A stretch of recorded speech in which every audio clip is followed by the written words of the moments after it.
Et votre organisation XAO, qu'est-ce que c'est?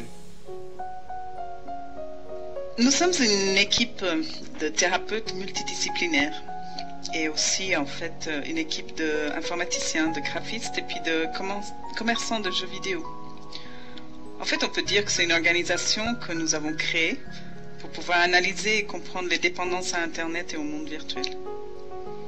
C'est comme ça que nous avons mis sur pied quelques structures et certains moyens pour répondre aux besoins des personnes intéressées. Et comment est-ce que tu définis votre mission, vos objectifs? Alors d'abord, on intervient en informant le grand public. Une sorte de sensibilisation en quelque sorte. On forme des spécialistes, comme les thérapeutes et des coachs, pour leur procurer des outils pour répondre aux besoins.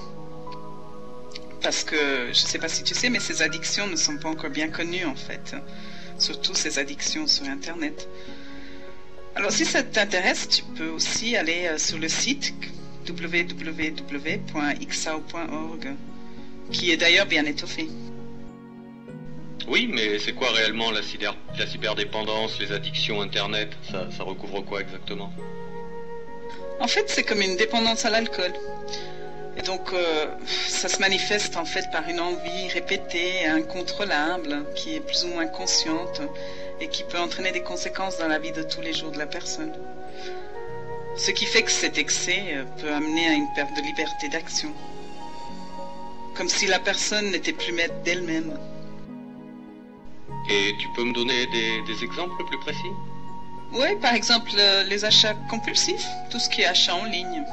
Il y a aussi le cyberporno qui peut apparaître n'importe quand sur des sites quelconques.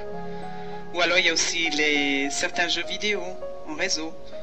Ou alors les jeux de hasard. Il y a aussi les jeux en ligne, le surfing compulsif. Et puis surtout les réseaux sociaux. Bien sûr, cette liste n'est pas exhaustive. Tout cela me fait penser à ce que disait Confucius. Appliquez-vous à garder en toute chose le juste milieu.